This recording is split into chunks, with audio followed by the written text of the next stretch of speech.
Hello students, this is your science teacher and today we study again the chapter 6 that is life process and the topic is respiration that is Shwashan.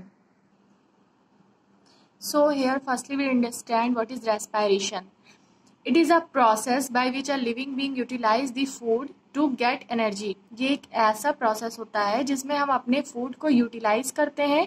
Means कि जो हम लोग oxygen को intake करते हैं, जो oxygen हम लोग लेते हैं वो हमारे फूड से जाकर के मिक्सअप होता है और वो अपने सिंपलर कंपाउंड्स में टूटता है और टूटने के बाद हमें एनर्जी प्रोवाइड करता है। यही प्रोसेस हमारा रेस्पिरेशन कहलाता है। और ब्रीदिंग और रेस्पिरेशन, बहुत से स्टूडेंट्स रेस्पिरेशन और ब्रीदिंग में कंफ्यूज हो जाते हैं, तो यहाँ पे रेस्पिरेशन और ब्रीथिंग थोड़ा सा डिफरेंट है। आप ये बोल सकते हैं कि ब्रीथिंग जो है वो रेस्पिरेशन का ही एक पार्ट होता है, यानी कि रेस्पिरेशन की ही एक प्रोसेस होती है। ब्रीथिंग में क्या होता है? ब्रीथिंग मतलब होता है सांस लेना, मतलब कि ऑक्सीजन को लेना और CO2 को बाहर निकालना, that is called breathing. But respiration क्या है? It is a process. ये एक ऐसा प्रोसेस होता है जिसमें हम ऑक्सीजन को लेते हैं, फूड से मिक्सअप होता है, फूड अपने सिंपलर कंपाउंड्स में टूटता है और हमें एनर्जी प्रोवाइड करता है। और वो एनर्जी हमारी बॉडी में स्टोर होती है। जब जब हमें उसकी नीड होती है, जब जब हमें उसकी ज़रूरत होती है, तब हम उस एनर्जी को यूटिलाइज करते हैं। और वो जो एनर्जी हमारी बॉडी में स्टोर होती है वो एटीपी का फुल फॉर्म होता है एडिनोसिन ट्राईफॉस्फेट। एटीपी के फॉर्म में हमारी बॉडी में स्टोर होती है और जब हमें उसकी नीड होती है तब हमारी बॉडी उस एटीपी को, उस एनर्जी को यूज़ करती है, जिसके थ्रू हम काम करते हैं, वॉक करते हैं, खाते हैं, पीते हैं, पढ़ते हैं, मतलब जो भी हमारे डेली के वर्क होते हैं उस एनर्जी के हेल्प से हम वो करते हैं। और ये जो एनर्जी हमारी बॉडी में स्टोर कहाँ पे होती है? हमारी बॉडी में माइटोकॉन्ड्रिया, इसमें हमारी जो एनर्जी होती है वो एटीपी के फॉर्म में माइटोकॉन्ड्रिया में स्टोर होती है और जब जब हमें उसकी नीड पड़ती है तब तब हम उसको यूज़ करते हैं। So our next topic is types of respiration. So here we will discuss about the types of respiration. तो यहाँ पे दो टाइप्स के रेस्पिरेशन होते हैं, एरोबिक रेस्पिरेशन मीन्स वायवीय श्वसन, एनएरोबिक रेस्पिरेशन अवायवीय श्वसन। देखिए, ये जो एरोबिक रेस्पिरेशन होता है, this type of respiration happens in the presence of oxygen. ये रेस्पिरेशन ऑक्सीजन के प्रेजेंस में होता है। जो नॉर्मली हम लोग सांस लेते हैं, रेस्पिरेशन करते हैं, that is in the presence of oxygen. वो ऑक्सीजन के प्रेजेंस में होता है and that respiration is known as aerobic respiration. और कुछ सर्टेन केसेस, कुछ स्पेशल केसेस ऐसे भी होते हैं जो ऑक्सीजन की एब्सेंस में होता है। जो रेस्पिरेशन ऑक्सीजन की एब्सेंस में होता है, that respiration is known as anaerobic respiration. ये ऐसा रेस्पिरेशन होता है जिसमें ऑक्सीजन एब्सेंट होता है। मीन्स कुछ ऐसे स्पेशल केसेस होते हैं, वो अभी आगे आपको बताया जाएगा। सो स्टूडेंट्स, हम एरोबिक और एनएरोबिक रेस्पिरेशन इन इक्वेशंस के थ्रू समझेंगे। एरोबिक रेस्पिरेशंस में क्या होता है? देखिए, मैंने आपको बताया रेस्पिरेशन में जो हम लोग फूड लेते हैं, जो फूड हमारे बॉडी में होता है उसका ब्रेकडाउन होता है अपने सिंपलर कंपाउंड्स में। कौन सा फूड होता है, किस फूड का ब्रेकडाउन होता है? तो ग्लूकोज आप पहले भी पढ़ चुके हो, C6H12O6 का यहाँ पे ब्रेकडाउन होता है जब ऑक्सीजन प्रेजेंट होता है। दैट मीन्स कि जब एरोबिक रेस्पिरेशन होता है तो ग्लूकोज टूटता है अपने सिंपलर कंपाउंड्स में और हमें बाई प्रोडक्ट्स यानी कि एंड प्रोडक्ट्स क्या मिलते हैं? हमें लास्ट में मिलता है CO2, carbon dioxide and water and some energy. Means आप यहाँ पे बोल सकते हो कि हमें जो एनर्जी मिलती है वो एटीपी के फॉर्म में मिलती है और यहाँ पे एनर्जी की जो वैल्यू होती है वो हाई होती है, दैट इज की 28 ATP ऑफ एनर्जी यहाँ पे रिलीज होती है। और जो रेस्पिरेशन ऑक्सीजन की एब्सेंस में होता है, वहाँ पे जब ग्लूकोज टूटता है तो जो उसके एंड प्रोडक्ट्स होते हैं वो एरोबिक रेस्पिरेशन से डिफरेंट होते हैं। एरोबिक रेस्पिरेशन में हमें CO2 एंड H2O और एनर्जी मिलती है और हमें इसमें ग्लूकोज जब ऑक्सीजन के एब्सेंस में टूटता है तो हमें यहाँ पे बाई प्रोडक्ट्स के रूप में क्या मिलता है? एथेनॉल मिलता है और कार्बन डाइऑक्साइड मिलता है। और यहाँ पे जो एनर्जी की मात्रा होती है वो in comparison to aerobic respiration बहुत कम होती है।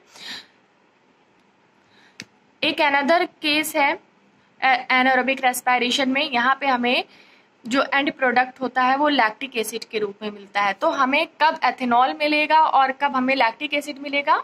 देखिए, कुछ इसके स्पेशल केसेस होते हैं। अगर ईस्ट में है, अगर ये प्रोसेस एनारोबिक रेस्पिरेशन ईस्ट में हो रहा है, तब हमें जो एंड प्रोडक्ट मिलेगा वो एथेनॉल मिलेगा और कार्बन डाइऑक्साइड मिलेगा, और साथ ही साथ में हमें एनर्जी मिलेगी। और अगर ये एनारोबिक रेस्पिरेशन हमारी एनिमल्स के मसल्स में भी होता है, तो ये जो मसल्स में होगा, इस केस में हमें लैक्टिक एनर्जी मिलेगा और साथ ही साथ में कुछ एनर्जी हमें प्रोड्यूस होगी। और जो रेस्पिरेशन ऑक्सीजन की प्रेजेंस में होता है that is called aerobic respiration. उसमें तो आप जानते ही हो कि हमें कार्बन डाइऑक्साइड मिलता है, वाटर मिलता है और साथ ही साथ हमें एनर्जी मिलती है विच इज 38 एटीपी एनर्जी हमें मिलती है। और यहाँ पे हमें 2 एटीपी एनर्जी मिलती है। तो in comparison to aerobic respiration, anaerobic respiration में जो एनर्जी होती है वो बहुत लो होती है और एरोबिक रेस्पिरेशन में जो हमें एनर्जी मिलती है वो बहुत ज़्यादा होती है। तो ये कॉमन डिफरेंस था, आपने देख लिया है कि एरोबिक और एनारोबिक में क्या डिफरेंस है। अब आप सभी स्टूडेंट्स के लिए होमवर्क है कि आप वाईवीए और अवाईवीए मीन्स की एरोबिक और एनारोबिक रेस्पिरेशन में आप डिफरेंस लिख करके आप सभी स्टूडेंट्स मुझे सेंड करोगे। So students, here is the respiratory system of human beings. ये ह्यूमन बींग्स का श्वसन तंत्र है। तो यहाँ पे कुछ इंपॉर्टेंट पार्ट्स होते हैं जिसको जान लेना चाहिए। So firstly is the nostril, means ये जो नेजल चैम्बर जहाँ से स्टार्ट होता है उसके आगे का जो पार्ट होता है जहाँ से हम ऑक्सीजन को इनटेक करते हैं, that part is known as nostril. और नॉस्ट्रिल मीन्स आगे चल करके जो नोज वाला पार्ट होता है that part is known as nasal passage, वो नेजल पैसेज कहलाता है वो पार्ट।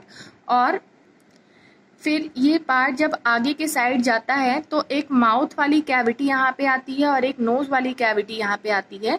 तो ये जो पार्ट होता है, ये पार्ट माउथ और नोज वाला पार्ट आके जहाँ पे मिलता है, तो ये पार्ट क्या कहलाता है? ये पार्ट हमारा फेरिंग्स कहलाता है। फेरिंग्स के नीचे का जो पार्ट होता है जिसे हम वॉइस बॉक्स भी बोलते हैं, जहाँ से हम बोलते हैं, जहाँ से हमारी वॉइस निकलती है, that part is known as larynx. Larynx आगे चल के एक पाइप लाइक स्ट्रक्चर बनाता है दैट इज कॉल्ड ट्रैकिया। और ट्रैकिया के बाद ट्रैकिया आगे चल करके 2 पार्ट्स में डिवाइड हो जाता है, एक लेफ्ट लंग्स में जाता है और एक राइट लंग में जाता है। तो ये पार्ट जब आगे चल के 2 पार्ट्स में डिवाइड हो जाता है then this part is known as bronchi. और ब्रोंकाई को आप आगे चल करके देख सकते हो कि ब्रोंकाई जो है फर्दर डिवाइड हो रहा है, आगे चल करके फिर से डिवाइड हो रहा है कई सारे ब्रांच लाइक स्ट्रक्चर में। तो ये ब्रांच लाइक स्ट्रक्चर क्या कहलाते हैं? ये ब्रांच लाइक स्ट्रक्चर ब्रोंकियोल्स कहलाते हैं। और ब्रोंकियोल्स का जो लास्ट पार्ट होता है जहाँ पे मेनली कार्बन डाइऑक्साइड और ऑक्सीजन का एक्सचेंज होता है, एक बलून लाइक स्ट्रक्चर होता है, that structure is known as alveoli which is the last part of the bronchioles. So this is the respiratory system of human beings.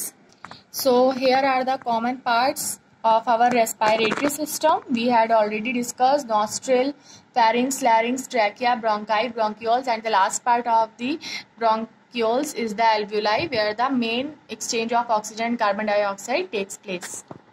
So students, here we have completed the respiration topic, and our next topic will be the transportation, which we will discuss in our next class. Okay, so read it carefully, study it carefully.